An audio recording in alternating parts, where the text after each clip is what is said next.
வணக்கம். டிடி தமிழ் செய்திகளை வழங்குவதற்காக நான் ஷர்மிளா இன்ஃபான்சியா. விரிவான செய்திகளை பார்ப்பதற்கு முன்பாக முதலில் தலைப்புச் செய்திகளை பார்க்கலாம். கலாச்சார பாரம்பரியத்தின் அடையாளமாக மொழிகள் திகழ்கின்றன. குடியரசு துணைத் தலைவர் சிபி ராதாகிருஷ்ணன் பெருமிதம்.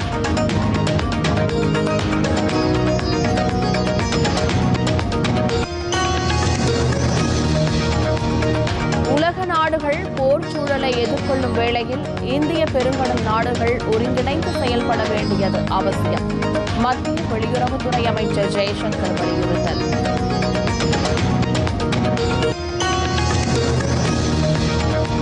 நாடு முழுவதும் தட்டுப்பாடின்றி எல்பிஜி மற்றும் பெட்ரோல் விநியோகம்.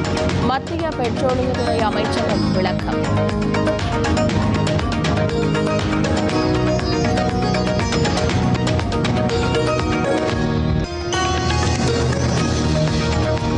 திமுக ஆட்சியில் அனைத்து துறைகளிலும் ஊழல் நிறைந்துள்ளது. மத்திய அமைச்சர் பியூஷ் கோயல் குற்றச்சாட்டு.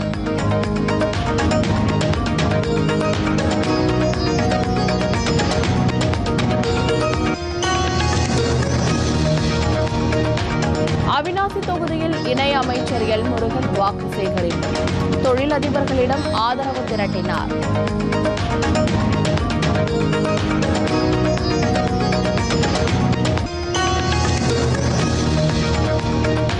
திமுக மீண்டும் ஆட்சிக்கு வந்தால் நேரடி நெல் கொள்முதல் நிலையங்களில் நெல் உலர்த்திகள் அமைக்கப்படும்.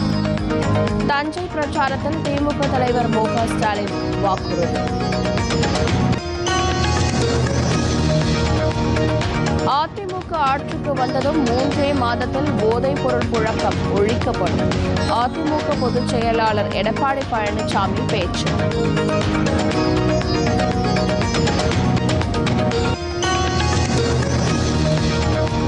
திமுக ஆட்சியில் பெண்களுக்கு பாதுகாப்பு இல்லை. பாமக தலைவர் அன்புமணி குற்றச்சாட்டு.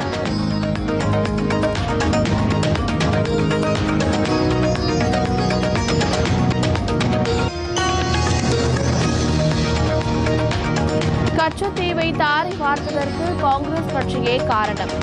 நாம் தமிழர் கட்சியின் ஒருங்கிணைப்பாளர் சீமான் குற்றச்சாட்டு.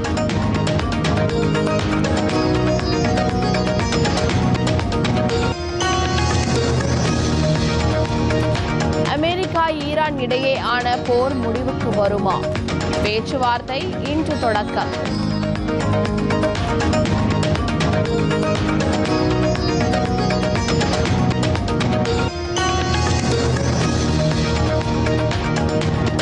பூமிக்கு திரும்பியது ஆர்டமிஸ் 2 குழு.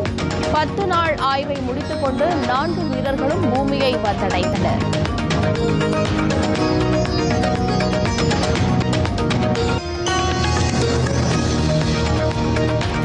ஐபிஎல் கிரிக்கெட் தொடர். பெங்களூரு அணியை 6 விக்கெட் வித்தியாசத்தில் வீழ்த்தியது ராஜஸ்தான்.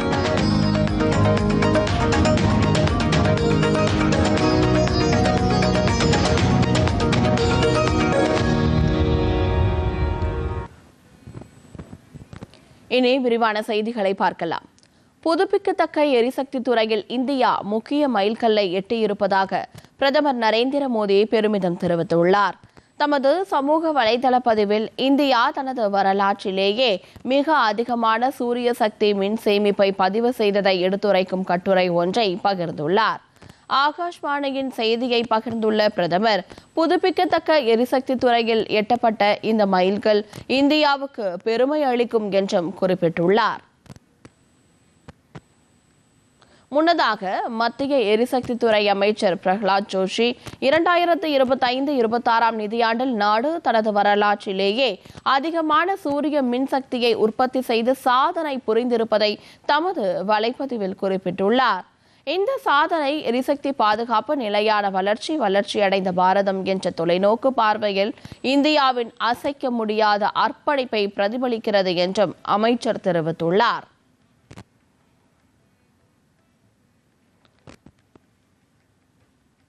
சிந்தி மொழி இந்திய மொழிகளில் மிகவும் பழமையான மொழிகளில் ஒன்று என்று குடியரசு துணைத் தலைவர் சிபி ராதாகிருஷ்ணன் புகழாரம் சூட்டியுள்ளார். புதுதில்லியில் இந்திய அரசியல் அமைப்பின் சிந்தி மொழி பதிப்பு வெளியிடப்பட்டது. இதனை வெளியிட்டு பேசிய குடியரசு துணைத் தலைவர் சிந்தி மொழி மிகவும் இனிமையான மொழி என்று குறிப்பிட்டுள்ளார். நாட்டின் சுதந்திரத்திற்கு பிறகு முதன்முறையாக இந்திய அரசியல் அமைப்பின் சிந்தி மொழி பதிப்பு தேவநாகரி எழுத்துருவில் வெளியிடப்பட்டுள்ளதாக அவர் தெரிவித்தார். குடிமக்கள் அரசியல் அமைப்பை தங்கள் தாய் மொழியிலேயே வாசித்து புரிந்து கொள்ளும் போது ஆட்சி நிர்வாகத்திற்கும் மக்களுக்கும் இடையிலான இடைவெளி குறைவதாகவும் சி.பி. ராதாகிருஷ்ணன் தெரிவித்தார். Prime Minister Sriman Narendra Modi ji has taken the special efforts in making this sacred document available in various languages. This is the significant step towards ensuring that every citizen, regardless of his language, can fully understand and engage with the ideals of Mother Bharat.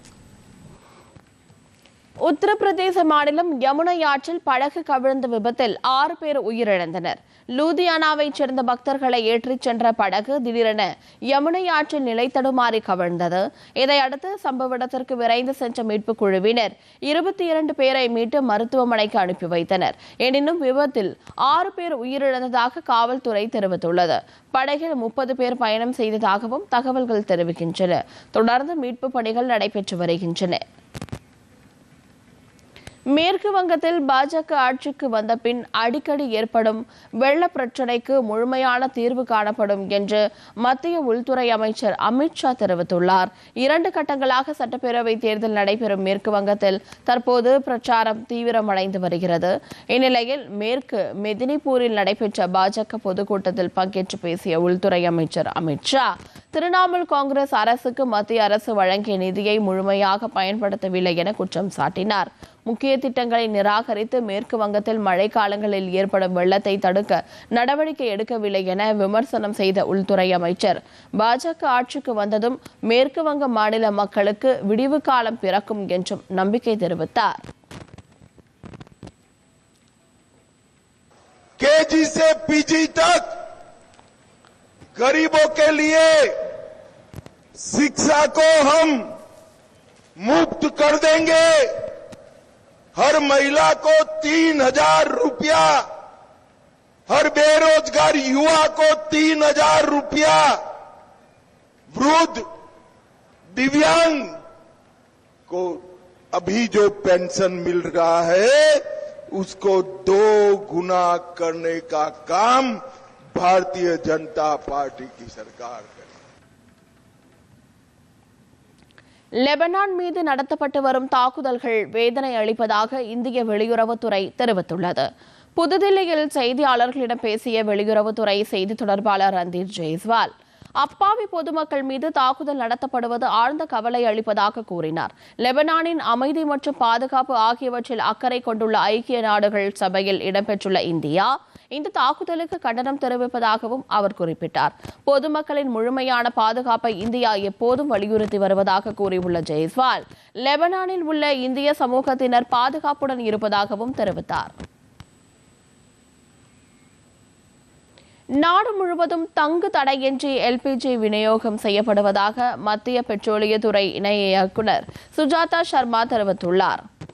தில்லியில் செய்தியாளர்களிடம் பேசிய அவர் online வாயிலாக முன்பதிவு செய்வோருக்கு 98% சமையல் எரிவாயு cylinder விநியோகம் செய்யப்பட்டு வருவதாகவும் கடந்த மார்ச் மாதம் முதல் தற்போது வரை நாள்தோறும் 6,500 சிலிண்டர்கள் வீதம் விநியோகம் செய்யப்பட்டதாகவும் குறிப்பிட்டார். மார்ச் 23ஆம் தேதி முதல் தற்போது வரை அடையாள அட்டை ஆவணம் இன்றி 11,05,000 கிலோ சமையல் எரிவாயு சிலிண்டர் விநியோகம் செய்யப்பட்டிருப்பதாகவும் தெரிவித்தார். மேலும் பெட்ரோல் நிலையங்களில் போதுமான அளவிற்கு எரிபொருள் கையிருப்பு வைக்கப்பட்டிருப்பதாகவும் சுஜாதா சர்மா கூறினார். एलपीजी डिस्ट्रीब्यूटर्स के पास पर्याप्त स्टॉक है और कोई ड्राई आउट रिपोर्टेड नहीं है. इसी तरह हमारे पेट्रोल पंप पर भी पर्याप्त डीजल और पेट्रोल उपलब्ध है और वहाँ पर भी कोई ड्राई आउट रिपोर्ट नहीं हुआ है. हमारी डोमेस्टिक एलपीजी सिलेंडर की सप्लाई नॉर्मल है. 5 किलो के सिलेंडर की सप्लाई को डबल किया गया. इसके साथ ही यह सुगमता से प्राप्त हो इसके लिए भी कई स्टेप लिए गए. हर रोज़ लगभग 1 लाख के आसपास 5 किलो के सिलेंडर्स की सेल हो रही है। कल लगभग 1,10,000 सिलेंडर्स की सेल हुई और 23 मार्च से लगभग 11,05 किलो के सिलेंडर्स की सेल की जा चुकी है। உலக நாடுகள் போர் சூழலை எதிர்கொண்டு வரும் வேளையில் இந்திய பெருங்கடல் பகுதியில் அமைந்துள்ள நாடுகள் ஒருங்கிணைந்து செயல்பட வேண்டியது அவசியம் என மத்திய வெளியுறவுத்துறை அமைச்சர் ஜெய்சங்கர் தெரிவித்துள்ளார். அரசுமுறை பயணமாக மொரீஷியஸ் சென்றுள்ள அவர் பல்வேறு நிகழ்ச்சிகளில் கலந்து கொண்டார். அங்குள்ள ஜவஹர்லால் நேரு மருத்துவமனையில் சிறுநீரக மாற்று அறுவை சிகிச்சை பிரிவை திறந்து வைத்து ஜெய்சங்கர் உரையாற்றினார். அப்போது மொரீஷியஸின் நம்பகத்தன்மை மிக்க நட்பு நாடாக இந்தியா எப்போதும் துணை நிற்கும் என்றும் கூறினார். சிறுநீரக மாற்று அறுவை சிகிச்சை பிரிவு அமைக்கப்பட்டிருப்பது சிறுநீரகம் சார்ந்த பிரச்சனையால் பாதிக்கப்பட்டுள்ள நோயாளிகளுக்கு பெருமளவில் பலனளிக்கும் என்றும் குறிப்பிட்டார். உலக நாடுகள் நிச்சயமற்ற சூழலை எதிர்கொள்ளும் நேரத்தில் இந்தியா மொரீஷியஸ் இடையேயான நட்புறவு முக்கியத்துவம் பெறுவதாகவும் ஜெய்சங்கர் கூறினார். The Indian Ocean, with all its promise and challenges, offers us an opportunity to demonstrate what such cooperation can actually achieve. By working together, we can ensure a free, stable, and prosperous Indian Ocean region. India remains fully committed to that endeavor. I thank you for your attention. ஒரு சிறிய இடைவேளைக்கு பிறகு பல்வேறு செய்திகளை பார்க்கலாம். DD Tamil வழங்கும் தமிழ் புத்தாண்டு சிறப்பு பட்டிமன்றம்.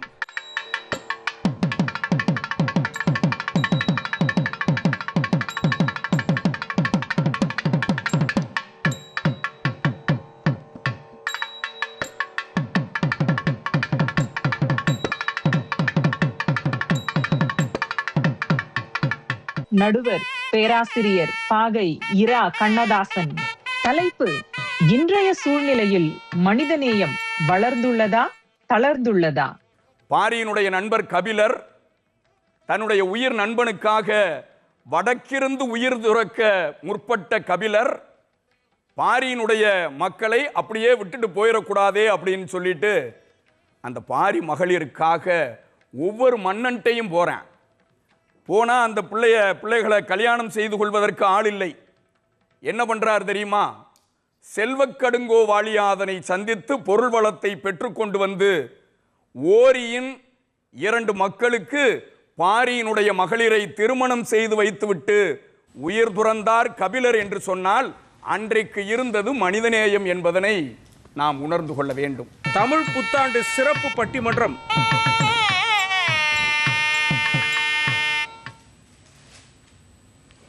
தொடர்ந்து செய்திகளை பார்க்கலாம். அவிநாசி தொகுதியில் போட்டியிடும் பாஜக வேட்பாளர் எல் முருகன் தொகுதிக்குட்பட்ட பகுதிகளில் முக்கிய நிர்வாகிகளை சந்தித்து ஆதரவு தெரிவித்தார்.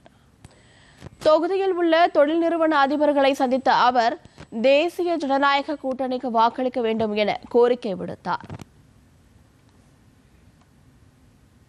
இதேபோன்று பல்வேறு தொகுதியில் உள்ள முக்கிய நிர்வாகிகளையும் மற்ற அமைப்பைச் சேர்ந்தவர்களையும் எல் முருகன் சந்தித்து ஆதரவு திரட்டினார். மேலும் கூட்டணி கட்சிகளைச் சேர்ந்த நிர்வாகிகளை சந்தித்து பேசிய இணையமைச்சர் தேசிய ஜனநாயக கூட்டணியின் வெற்றிக்கு உறுதுணையாக இருக்க வேண்டும் என்றும் வலியுறுத்தினார். திமுக ஆட்சியில் அனைத்து துறைகளிலும் ஊழல் நிறைந்துள்ளது என்று மத்திய அமைச்சர் பியூஷ் கோயல் குற்றம் சாட்டியுள்ளார். அவிநாசி தொகுதி தேசிய ஜனநாயக கூட்டணியின் பாஜக வேட்பாளரும் இணை அமைச்சருமான எல் முருகனை ஆதரித்து மத்திய அமைச்சர் பியூஷ் கோயல் அவிநாசியை அடுத்த கருவலூர் மற்றும் தெக்கலூர் பகுதிகளில் பரப்புரை மேற்கொண்டார். அப்போது அவர் பேசிய அவர் தமிழ்நாட்டில் சட்டம் ஒழுங்கு பாதிக்கப்பட்டு ஊழல் நிறைந்துள்ளது என்றும் பெண்களுக்கு பாதுகாப்பு இல்லாத சூழல் ஏற்பட்டுள்ளது என்றும் தெரிவித்தார். தமிழ்நாட்டில் பாஜக ஆட்சி அமைந்தால் 45 கோடி ரூபாய் மதிப்பில் ஏற்றுமதியாகும் திருப்பூர் ஜவுளி 1 லட்சம் கோடிக்கு 2 மடங்காக மாறும் என்று உறுதியளித்தார்.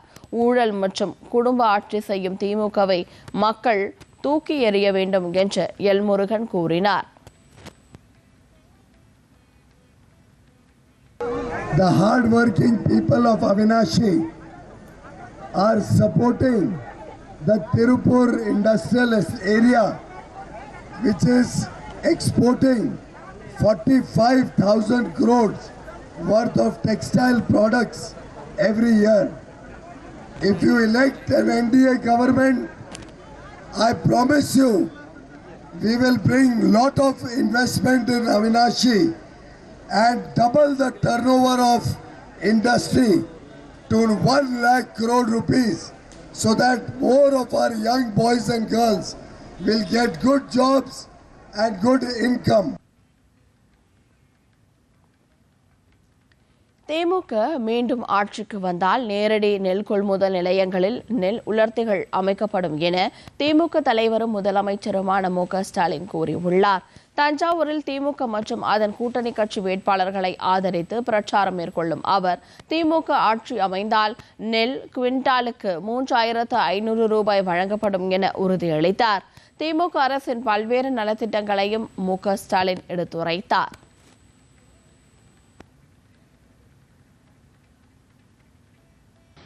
நான் மீண்டும் இந்த தஞ்சை மண்ணில் நின்று உறுதியா சொல்றேன், நெல் குவிண்டால் ஒன்றுக்கு 2,500 ரூபாய் என 2021ஆம் ஆண்டு தேர்தல் அறிக்கை சொன்னபடி செஞ்சோம். அதேபோல இப்போ 2026 தேர்தல் அறிக்கை சொல்லியிருப்பது போலவே அடுத்து அமையவிருக்கக்கூடிய ஆட்சியில குவிண்டால் ஒன்றுக்கு 3,500 ரூபாய் வழங்க போகிறோம் என்று உறுதியா சொல்றேன். அதிமுக ஆட்சிக்கு வந்ததும் 3 மாதத்தில் போதைப் பொருள் புழக்கம் ஒழிக்கப்படும் என்று அதிமுக பொதுச் செயலாளர் எடப்பாடி பழனிசாமி வாக்குறுதி அளித்துள்ளார். காஞ்சிபுரத்தில் நடைபெற்ற தேர்தல் பொதுக்கூட்டத்தில் பங்கேற்று பேசிய அவர், திமுகவின் கூட்டணி கட்சியினர் தொகுதி பங்கீடு செய்தது தொடர்பாக புலம்பிக் கொண்டிருப்பதாக தெரிவித்தார். ஆனால் அதிமுக கூட்டணி கட்சியினரோடு இணைந்து சிறப்பாக செயல்பட்டுக் கொண்டிருக்கிறது என்று குறிப்பிட்டார். திமுக ஆட்சி காலத்தில் ஒரு மருத்துவக் கல்லூரி கூட திறக்கப்படவில்லை என்றும் 200 பள்ளிகள் நிதி பற்றாக்குறையால் மூடப்பட்டுள்ளன என்றும் எடப்பாடி பழனிசாமி குற்றம் சாட்டினார். இந்த போதை ஆசாமியால் தானே இவ்வளவு பிரச்சனை ஏற்படுது. எங்க பார்த்தாலும் இந்த போதை ஆசாமிகள் அங்கங்க கொள்ளையடிக்கிறாங்க, கொலை செய்யறாங்க, பாலியல் குற்றம், பாலியல் சீண்டல் இன்னைக்கு நடந்துட்டு இருக்குது. இதுக்கெல்லாம் காரணம் போதை ஆசாமியால். ஆட்சி அமைந்தவுடனே 3 மாதத்தில் தமிழகத்தில் கஞ்சாவை அறவாக ஒழிக்கப்படும், போதைப் பொருள் நடமாட்டம் இல்லாத மாநிலமாக உருவாக்கப்படும். தமிழகத்தில் சட்டம் ஒழுங்கு சரியில்லை என்பதை முதலமைச்சர் மு.க. ஸ்டாலின் உணர வேண்டும் என்று பாஜக மாநில தலைவர் நயினார் நாகேந்திரன் வலியுறுத்தியுள்ளார். விருதுநகர் மாவட்டம் சாத்தூர் சட்டமன்ற தொகுதியில் போட்டியிடும் அவர் பிரச்சாரம் மேற்கொண்டார். சாத்தூர் தீப்பெட்டி உற்பத்தியாளர்களுடன் கலந்துரையாடிய நயினார் நாகேந்திரன் திமுக ஆட்சியில் தொழில்கள் நசித்து விட்டதாக வேதனை தெரிவித்தார். இதனைத் தொடர்ந்து செய்தியாளர்களிடம் பேசிய அவர், திமுக ஆட்சியில் சட்டம் ஒழுங்கு செயல் இழந்து விட்டதாக விமர்சனம் செய்தார். இதனை முதலமைச்சர் மு.க. ஸ்டாலின் உணர வேண்டும் என்றும் அவர் வலியுறுத்தினார். எல்லோரையும் மிக மிக பாதிப்புக்குள்ளாக்கி இருக்கிறது கஞ்சா போதைப் பொருள். அதுலேயும் இந்த கஞ்சா போதைப் பொருட்களை போட்டுட்டு தான் எல்லாரும் எல்லா விதமான கெடுதல்களையும் செஞ்சுட்டு இருக்காங்க.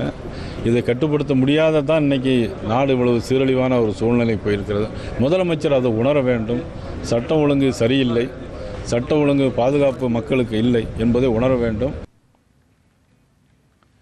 திமுக ஆட்சியில் பெண்களுக்கு பாதுகாப்பு இல்லை என பாமக தலைவர் அன்புமணி குற்றம் சாட்டியுள்ளார். விழுப்புரத்தில் தேசிய ஜனநாயக கூட்டணி சார்பில் போட்டியிடும் வேட்பாளர்களுக்கு ஆதரவாக அவர் வாக்கு சேகரித்தார். விழுப்புரம் புதிய பேருந்து நிலையம் அருகே நடைபெற்ற இந்த பிரச்சாரத்தின் போது திமுக அரசின் நடவடிக்கைகள் குறித்து கடுமையாக சாடினார். பட்டியலின மக்களையும் பிற்படுத்தப்பட்ட மக்களையும் வாக்குக்காக மட்டுமே திமுக பயன்படுத்துவதாகவும் அன்புமணி குற்றம் சாட்டினார். கடந்த ஆண்டு 100 நாள் நடைபயணத்தை நான் மேற்கொண்டேன். செல்லுகின்ற இடமெல்லாம் தாய்மார்கள் வந்து கதறி கொண்டிருந்தார்கள். காரணம், எங்கள் பெண் பிள்ளைக்கு பாதுகாப்பு இல்லை. திமுகவில் பட்டியலின மக்கள் திமுகவில் ஓட்டு வங்கியா மட்டும்தான் பயன்படுத்துறாங்க. எதிர்க்கட்சியில் இருப்பவர்களை எதிர்க்க துணிவில்லாமல் தரக்குறைவாக விமர்சிப்பவர்களுக்கு சட்டப்பேரவை தேர்தலில் மக்கள் தக்க பாடம் புகட்டுவார்கள் என திமுக மாநிலங்களவை உறுப்பினர் கனிமொழி தெரிவித்துள்ளார். விருதுநகர் மாவட்டம் திருச்சூழி சட்டமன்ற தொகுதியில் போட்டியிடும் திமுக வேட்பாளரும் மாநில அமைச்சருமான தங்கம் தென்னரசுவை ஆதரித்து அவர் பிரச்சாரம் மேற்கொண்டார். நடைபெறவுள்ள சட்டப்பேரவை தேர்தல் தமிழ்நாட்டின் உரிமைகளை பாதுகாக்க வேண்டிய தேர்தல் என்பதை உணர்ந்து மக்கள் வாக்களிக்க வேண்டும் என கேட்டுக்கொண்டார். எதிர்க்கட்சியினர் தரம் தாழ்ந்து விமர்சிப்பதை கனிமொழி கடுமையாக சாடினார். இந்த எடப்பாடி பழனிசாமி அவர்களுக்கு சில நாட்களுக்கு முன்னால் நம்முடைய முதலமைச்சர் அவர்களை பற்றி மிக தரக்குறைவாக பேசினார். திரும்ப கூட சொல்ல நான் விரும்பல. இப்படி தொடர்ந்து எதிர்க்கட்சியில் இருக்கக்கூடியவர்களை அரசியல் ரீதியாக எதிர்ப்பதற்கு தைரியம் இல்லாமல் விமர்சனங்களை செய்து கொண்டிருக்கக்கூடிய அவருக்கு வரக்கூடிய இந்த தேர்தலிலே தமிழ்நாட்டு மக்கள் சரியான பாடத்தை புகட்ட வேண்டும். கச்சத்தீவை தாரை வார்த்ததற்கு காங்கிரஸ் கட்சியே காரணம் என நாம் தமிழர் கட்சியின் ஒருங்கிணைப்பாளர் சீமான் குற்றம் சாட்டினார். தங்கள் கட்சி வேட்பாளர்களுக்கு ஆதரவாக தூத்துக்குடி மாவட்டத்தின் பல்வேறு பகுதிகளில் பிரச்சாரம் மேற்கொண்ட அவர் திமுக ஆட்சியில் பெண்கள் மற்றும் குழந்தைகளுக்கு எதிரான பாலியல் வன்கொடுமைகள் நாளுக்கு நாள் அதிகரித்து வருவதை சுட்டிக்காட்டினார். தமிழக மீனவர்கள் பிரச்சினை குறித்து எடுத்துரைத்த சீமான் காங்கிரஸ் கட்சி கச்சத்தீவை தாரை வார்த்ததே மீனவர் பிரச்சினைக்கு வழிவகுத்ததாகவும் குற்றம் சாட்டினார். கடலுக்குள் மீன் பிடிக்கிற உரிமையை பெற்றிருக்கிறோமா? உரிமையை பெற்று தராதவனுக்கே ஓட்டை போட்டது யாரோட பிழை? யாரோட பிழை? 850 மீனவனை இதுவரை சுட்டுக் கொண்டிருக்கிறான். தர்மபுரி சட்டப்பேரவை தொகுதிக்குட்பட்ட பல்வேறு பகுதிகளில் தேமுதிக பொதுச் செயலாளர் பிரேமலதா விஜயகாந்த் பிரச்சாரம் மேற்கொண்டார். திமுக கூட்டணியில் போட்டியிடும் தேமுதிக வேட்பாளரை ஆதரித்து வாக்கு சேகரித்த அவர் திமுக தேர்தல் அறிக்கையில் இடம்பெற்றுள்ள அம்சங்களை விவரித்து ஆதரவு திரட்டினார். திமுக அரசின் மகளிர் உரிமை திட்டம், மகளிர் விடியல் பயணம் உள்ளிட்டவற்றுக்கு அமோக வரவேற்பு கிடைத்திருப்பதாகவும் பிரேமலதா விஜயகாந்த் குறிப்பிட்டார்.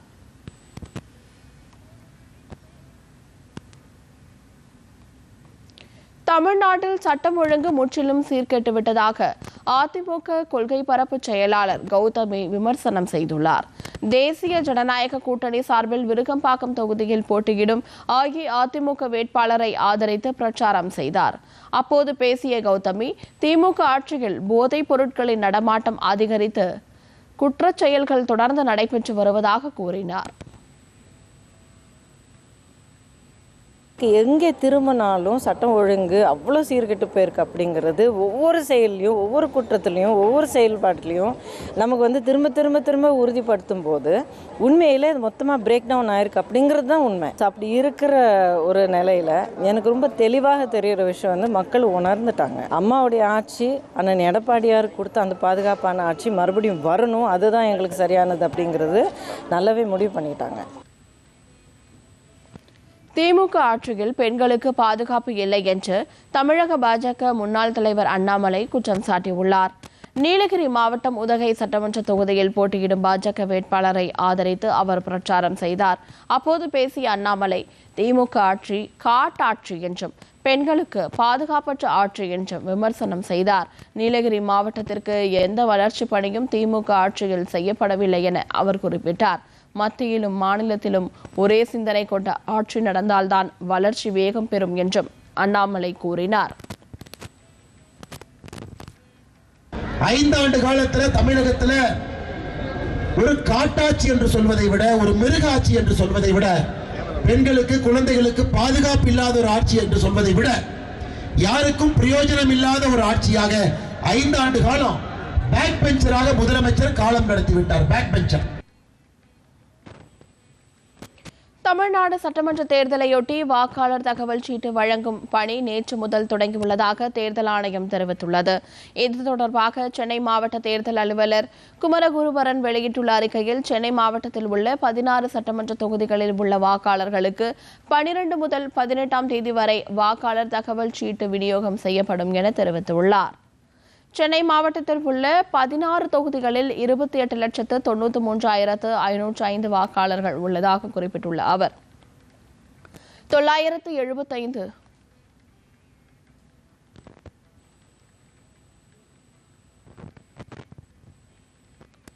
இனி வருவது மாநில செய்திகள்.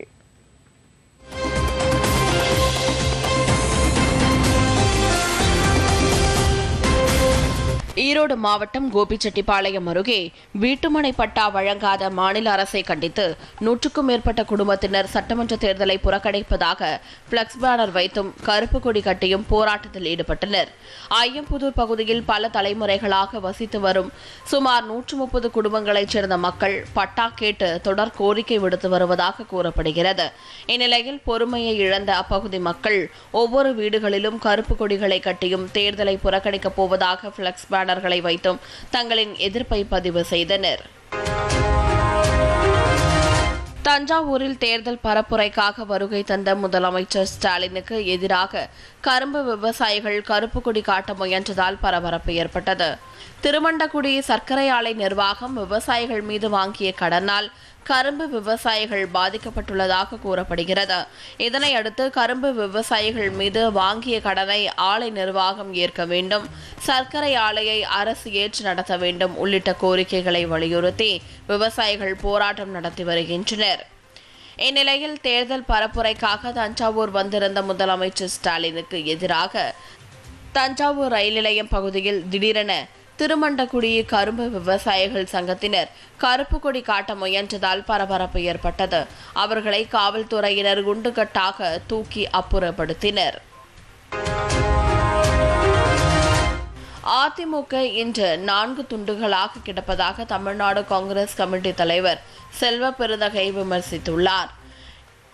நெல்லை மாவட்டம் அம்பாசமுத்திரம் சட்டமன்ற தொகுதியில் நடைபெற்ற பிரச்சார பொதுக்கூட்டத்தில் பங்கேற்று பேசிய அவர் கடந்த 5 ஆண்டுகளில் திமுக அரசு செயல்படுத்திய சாதனைகளை பட்டியலிட்டார். தமிழ் புதல்வன் திட்டம், மகளிர் உதவித்தொகை திட்டம் உள்ளிட்ட திட்டங்கள் இந்தியாவிற்கே முன்மாதிரியாக உள்ளது என்றும் அவர் தெரிவித்தார். திருப்பத்தூர் மாவட்டத்தில் சட்டமன்ற தொகுதிகளை தக்க வைத்துக் கொள்ளவும் இழந்த இடத்தை மீட்கவும் வேட்பாளர்கள் வாக்கு சேகரிப்பில் தீவிரமாக ஈடுபட்டு வருவதால் திருவிழா போன்று காட்சியளிக்கும் தேர்தல் களம் குறித்த ஒரு சிறப்பு பார்வை. வாணியம்பாடி, ஜோலார்பேட்டை, ஆம்பூர், திருப்பத்தூர் என்ற 4 சட்டமன்ற தொகுதிகளை உள்ளடக்கியது திருப்பத்தூர் மாவட்டம். 1952ஆம் ஆண்டு தோற்றுவிக்கப்பட்ட வாணியம்பாடி சட்டமன்ற தொகுதி இதுவரை 16 முறை சட்டமன்ற தேர்தலை சந்தித்து அதில் கடந்த 3 முறை தொடர்ந்து அதிமுக வேட்பாளர்கள் வெற்றி பெற்றுள்ளனர். தற்போது நடைபெற உள்ள சட்டமன்ற தேர்தலில் 2வது முறை வாய்ப்பு பெற்று அதிமுக வேட்பாளர் செந்தில்குமார் போட்டியிடுகிறார். மேலும் திமுக கூட்டணியில் இந்திய முஸ்லிம் லீக் வேட்பாளர் சையத் பாரூக் உட்பட 15 வேட்பாளர்கள் போட்டியிடுகின்றனர். 2011ஆம் ஆண்டு தோற்றுவிக்கப்பட்ட ஆம்பூர் சட்டமன்ற தொகுதி இதுவரை 3 முறை தேர்தலை சந்தித்து மனிதநேய மக்கள் கட்சி, அதிமுக, திமுக தலா 1 முறை வெற்றி பெற்றுள்ளது. தற்போது நடைபெற உள்ள 2026ஆம் ஆண்டு தேர்தலில் திமுக வேட்பாளராக 2வது முறை வாய்ப்பு பெற்று வில்வநாதன், அதிமுக வேட்பாளராக வெங்கடேசன் உள்ளிட்ட 16 வேட்பாளர்கள் போட்டியிடுகின்றனர். மேலும் 2011ஆம் ஆண்டு தோற்றுவிக்கப்பட்ட ஜோலார்பேட்டை சட்டமன்ற தொகுதியில் இதுவரை நடைபெற்ற 3 தேர்தல்களில் 2 முறை அதிமுகவும் கடந்த தேர்தலில் திமுக வேட்பாளரும் வெற்றி பெற்றுள்ளனர். தற்போது அதிமுக சார்பில் முன்னாள் அமைச்சர் KC வீரமணியும், திமுக சார்பில் கவிதா தண்டபாணி உள்ளிட்ட 19 வேட்பாளர்கள் போட்டியிடுகின்றனர். இத்தொகுதியில் கடந்த 2021ஆம் ஆண்டு நடைபெற்ற தேர்தலில் வெறும் 1091 வாக்குகள் வித்தியாசத்தில் வெற்றி நிர்ணயிக்கப்பட்டுள்ளது என்பது குறிப்பிடத்தக்கது. இறுதியாக இதுவரை 16 முறை சட்டமன்ற தேர்தலை சந்தித்த திருப்பத்தூர் சட்டமன்ற தொகுதியில் அதிகபட்சமாக 9 முறை திமுக வேட்பாளர்கள் வெற்றி பெற்றுள்ளனர். கடந்த 2 முறை நடைபெற்ற தேர்தல்களில் தொடர்ச்சியாக வெற்றி பெற்ற திமுக வேட்பாளர் நல்லதம்பி இம்முறையும் வாய்ப்பு பெற்று 3வது முறையாக போட்டியிட உள்ளார். மேலும் அதிமுக கூட்டணி கட்சியான அமமுக வேட்பாளர் ஞானசேகரன் உள்ளிட்ட 24 வேட்பாளர்கள் தேர்தலில் போட்டியிடுகின்றனர். திருப்பத்தூர் மாவட்டத்தில் மொத்தமாக 4 சட்டமன்ற தொகுதிகளிலும் 74 வேட்பாளர்கள் போட்டியிடுகின்றனர். கடந்த 2021ஆம் ஆண்டு நடைபெற்ற சட்டமன்ற பொதுத் தேர்தலில் வாணியம்பாடி தொகுதியில் 75.93%, ஜோலார்பேட்டை சட்டமன்ற தொகுதியில் 81.52%, ஆம்பூர் சட்டமன்ற தொகுதியில் 74.59%, மற்றும் திருப்பத்தூரில் 77.72% வாக்குகள் பதிவான நிலையில் இம்முறை 100% வாக்குப்பதிவு உறுதி செய்ய பல்வேறு வாக்காளர் விழிப்புணர்வு நிகழ்ச்சிகள் தொடர்ச்சியாக நடைபெற்று வருகிறது. வரும் ஏப்ரல் 23 அன்று நடைபெறவுள்ள தேர்தலில் அதிகபட்ச வாக்குகள் பதிவாகி தகுதியான வேட்பாளர்கள் நியாயமான முறையில் தேர்ந்தெடுக்கப்படுவர் என்பதே திருப்பத்தூர் மாவட்ட மக்களின் எதிர்பார்ப்பாக உள்ளது. மேலும் பெரும்பான்மையாக விவசாயத்தை நம்பியுள்ள திருப்பத்தூர் மாவட்டத்தில் நீர்வளம் காக்க வேண்டும், ஏரிகள் தூர்வாரப்பட வேண்டும், பாலாற்றின் நடுவே தடுப்பணைகள் கட்ட வேண்டும், தொழிற்சாலை கழிவுநீர் பாலாற்றில் கலக்காமல் தடுக்க வேண்டும் உள்ளிட்ட பல்வேறு கோரிக்கைகள் நிறைவேற்றப்படுமா என்ற ஏக்கத்துடன் திருப்பத்தூர் மாவட்ட மக்கள் வாக்களிக்க தயாராகி வருகின்றனர். டிடி தமிழ் செய்திகளுக்காக திருப்பத்தூரில் இருந்து அனுராதா. இத்துடன் இந்த செய்தி அறிக்கை நிறைவு பெறுகிறது. மீண்டும் செய்திகள் பிற்பகல் 1 மணிக்கு. வணக்கம்.